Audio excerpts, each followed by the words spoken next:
20 বছর বয়সী মেয়েদের সাথে শারীরিক সম্পর্ক করার মজাই আলাদা। তোমার তো 20 বছর, তাই না? তাছাড়া একবার বিয়েও হয়েছে আর একটা ছেলেও আছে, সো তুমি আমার বেড পার্টনার হিসেবে একদম পারফেক্ট, তাই না? সামনে থাকা ব্যক্তির এমন কথা শুনে আমার রাগ হওয়ার থেকে বেশি অবাক লাগছে।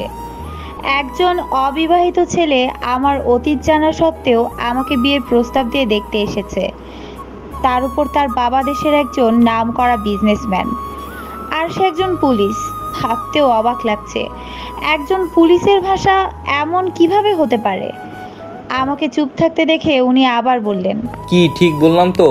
দেখুন মিস্টার রেয়ান, আমি জানি না আপনি এমন বাজে কথা কি জন্য আমাকে বলছেন, তার উপর বিয়ে করতে চাচ্ছেন কেন? মিস কি যেন নাম আপনার? কথাটা শুনে আমার মাথাটা আরো খারাপ হয়ে গেল। আরে, আমার নাম জানে না আর বিয়ের প্রস্তাব দিয়ে আমাকে দেখতে এসেছে? যত সব আবাল। ইচ্ছে করছে কথাগুলো মুখের উপর বলে দিই, কিন্তু সে একজন অনেক বড় পজিশনের পুলিশ, বাজে ব্যবহার করা যাবে না। তাই মুখে হাসি রেখে বললাম, আমার নাম মীরা। ও মরুভূমি, তা যা বলছিলাম। এক্সকিউজ মি, আমার নাম মীরা, মরুভূমি না। সে যাই হোক, শুনো, আমি তোমার মতো মেয়েকে শুধু আমার বেড পার্টনার হিসেবে চাই, আর কিছু না। তাহলে বিয়ের প্রস্তাব দিলেন কেন? তোমাকে যেন সমাজের মানুষ অন্য চোখে না দেখে, আর বিয়ে না করলে আমারও নাম খারাপ হবে। তাছাড়া তোমরা তো অনেক গরিব, তুমি আর তোমার মা তো হয়তো তোমার ছেলের লালন পালন করতে পারো না, তাই আমি করব, এতে তোমার লাভও হবে। এখন তুমি বলতে পারো তোমাকেই কেন আমি বিয়ে করতে চাচ্ছি। Actually I like your body, প্রতিদিন তোমার শরীরের স্বাদ নিতে চাই, তাই বিয়ে করব। কথাটা শুনে নিজেকে আর দমিয়ে রাখতে পারলাম না। বেয়াদবির লিমিট ছেড়ে চলে গেছে এই লোক। রাগে জিদে পাশে থাকা চা ওনার মুখে মেরে দিলাম, আর চেঁচিয়ে উঠে বললাম, বের হয়ে যান আমার বাসা থেকে এক্ষুনি, আর কোনোদিনও যেন আপনাকে আমার আশেপাশে না দেখি। বের হন বলছি। রেয়ান কোনো কথা না বলে আমার দিকে রাগীভাবে একবার তাকিয়ে তার গার্ডদেরকে নিয়ে চলে যান বাসা থেকে। উনি চলে গেলেও আমার রাগ কমেনি। কি ভেবেছেটা কি ওই লোক আমাকে? আমি আমার ছেলেকে লালন পালন করতে পারবো না? বেশ পারবো। আমার ছেলে আমার পরিচয়ে বড় হবে, ওই লোকের কি? আমাকে কি পতিতা মনে করে? আমার প্রথমবার বিয়ে হয়েছে দেখে যা ইচ্ছে তাই বলবে? আসলে মার কথা শুনে ওই লোককে বাসায় আসতে দেওয়াটাই আমার ভুল হয়েছে। হঠাৎ মার ডাকে আমার ধ্যান ভাঙে। কিরে, ছেলেটা এভাবে গেল কেন? কিছু কি উল্টোপাল্টা বলেছিস নাকি ছেলেটাকে? আমি কোনো উল্টাপাল্টা কথা বলিনি, বুঝেছো মা? ওই লোকই বলেছে। কত বাজে বাজে কথা বলেছে আমাকে তুমি জানো? তোমাকে আমি আগেই বলেছিলাম মা, আমি এভাবে থাকতে পারবো।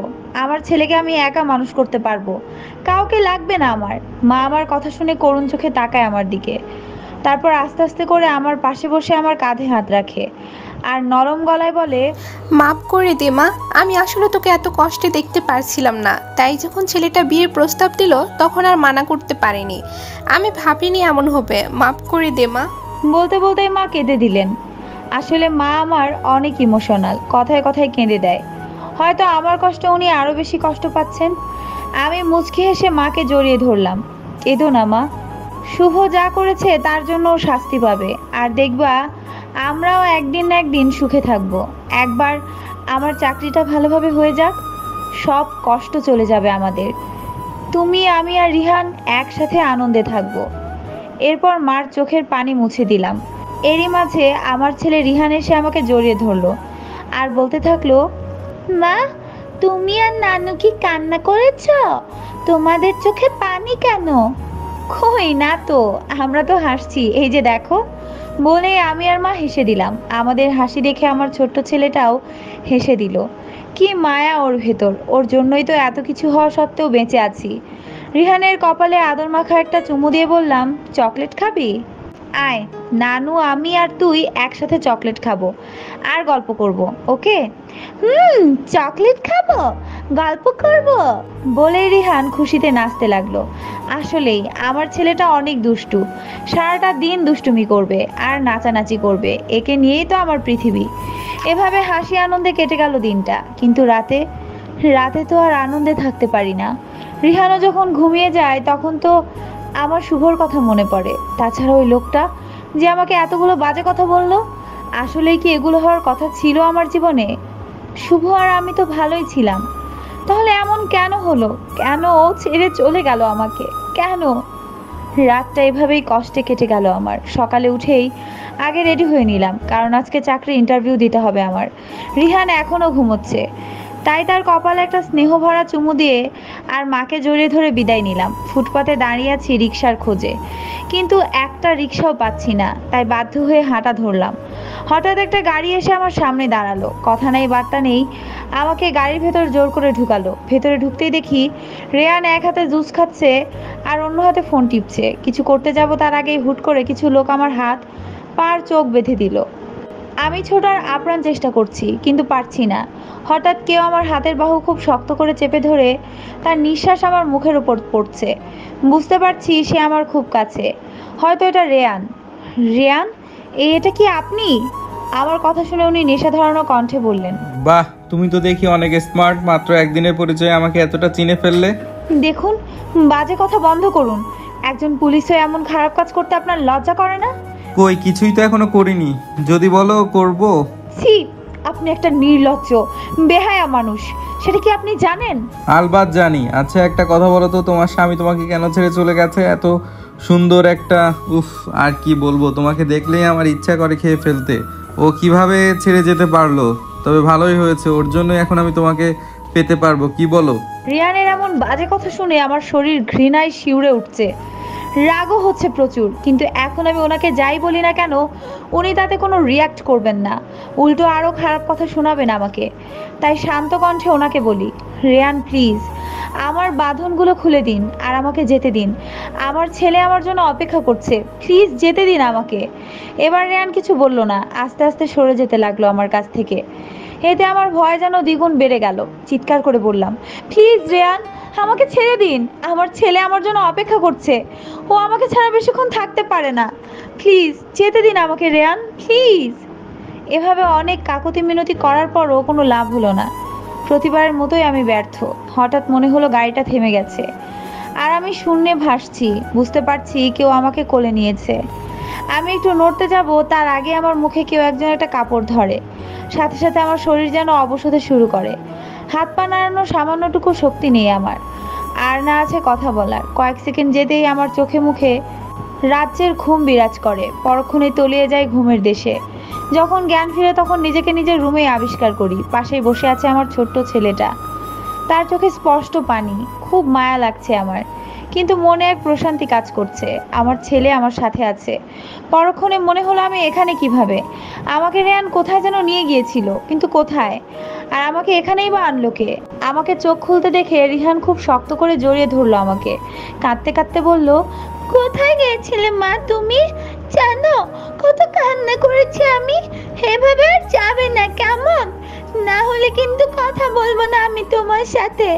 ওর কথার বিনিময়ে আমিও ওকে জড়িয়ে ধরলাম আর বললাম, আর কখনো যাব না, মা তোকে রেখে আর কোথাও যাবে না। প্রায় কিছুক্ষণ এভাবে থাকার পর খেয়াল করলাম আমার ছেলেটা ঘুমিয়ে গেছে। আশেপাশে তাকাতেই দেখি মা দরজায় দাঁড়িয়ে আমাদের মা ছেলেকে দেখছে। আমি আস্তে করে রিহানকে পাশে শুয়ে দিয়ে মার কাছে যেয়ে তাকে জড়িয়ে ধরি। কেন যেন একটা ভয় কাজ করছে মনে, মাকে আর আমার ছোট ছেলেটাকে হারানোর ভয়। কেন জানি চোখের পানিগুলো আজ বাধা মানছে না। ডুকরে কেঁদে উঠি মাকে জড়িয়ে ধরে। তা দেখে মা চমকে উঠে বললেন, কি হয়েছে মীরা, কাঁদছিস কেন? আমি মার কাছ থেকে সরে আসলাম। চোখের পানি মুছতে মুছতে বললাম, কেন জানি না আজকে খুব কষ্ট লাগছে মা, তাই কান্না আটকাতে পারিনি। আমার কথা শুনে মা কিছু একটা হয়তো আন্দাজ করেছেন। গম্ভীর কণ্ঠে তিনি আমাকে জিজ্ঞেস করেন, আচ্ছা মীরা, সত্যি করে বলতো তোর কি হয়েছে? সন্ধ্যা থেকে কতগুলো লোক তোকে এনেছিল বাসায়, তুই নাকি রাস্তায় মাথা ঘুরিয়ে পড়ে গিয়েছিলি। মার কথা শুনে আমি কি বলবো বুঝতে পারছি না। তাড়াতাড়ি ঘড়ির দিকে তাকিয়ে দেখি রাত 12টা বাজে। সাথে সাথে মনে এক ভয়ঙ্কর ভয় গ্রাস করে আমাকে। আমি বাসা থেকে বের হয়েছি সকালে আর এসেছি সন্ধ্যায়। এর মাঝে কি হয়েছে তা কিচ্ছু আমি জানি না। আসলে কি রেয়ান আমার মাঝে খারাপ কিছু হয়েছে? না না, এগুলো আমি কি ভাবছি, কিন্তু হতেও তো পারে। আমার ভাবনায় বিচ্ছেদ ঘটিয়ে মা বলেন, মীরা সত্যি করে বল, কোথায় ছিলি তুই? তোর সাথে কি খারাপ কিছু হয়েছে? মা জিনিসটা আসলে অদ্ভুত। নিজের সন্তানের মনের কথাটা তারা বেশ ভালোভাবে বুঝতে পারেন, তাই অবাক হলাম না। এটা বেশ কয়েকবার হয়েছে আমার সাথে। আসলে মা, আজকে অনেকগুলো চাকরি ইন্টারভিউ দিয়েছি তো, তাই বেশি প্রেশার পড়েছে মাথায়। এজন্যই হয়তো মাথা ঘুরিয়ে পড়ে গেছি রাস্তায়। আমার কথায় মা সন্তুষ্ট হননি। সন্দেহ বোধ হয় রয়ে গেল। কিন্তু তবুও কিছু বললেন না, চুপচাপ চলে গেলেন রুম থেকে। রাত প্রায় 1টা। বারান্দায় দাঁড়িয়ে দাঁড়িয়ে আজকের দিনটার কথা ভাবছি। কিছুতেই মনে করতে পারছি না কি হয়েছে আমার সাথে। হঠাৎ কেউ একটানে আমাকে পেছনে ঘোরালো। সামনে তাকাতেই দেখি রেয়ান আমার দিকে নেশাক্ত চাহনি নিক্ষেপ করে তাকিয়ে আছে আর বাঁকা হাসছে। আমি কিছু বলতে যাব তার আগে সে আমাকে নিজের একদম কাছে নিয়ে আসে। তারপর কানে ফিসফিস করে বলতে থাকে, আজকের দিনটা কিন্তু অনেক সুন্দর ছিল মরুভূমি। কথাটা শুনে কি রিয়াক্ট দেওয়া উচিত বুঝতে পারছি না। রিয়ানের কথা মানে কি? তাহলে কি আমি যা ভাবছি তা সত্যি? মুহূর্তে চোখের পানি এসে জমা হয় আমার, কিন্তু চোখ থেকে গড়িয়ে নিচে পড়েনি পানিগুলো। কিছুক্ষণ চুপ থেকে রিয়ানকে নিজের কাছ থেকে দূরে সরানোর চেষ্টায় লেগে যায়, কিন্তু প্রতিবারের মতোই আমি ব্যর্থ। এমনিতেই বডি বিল্ডার, তার উপর পুলিশ, আমার শক্তি তার কাছে খুবই ন্যূনতম।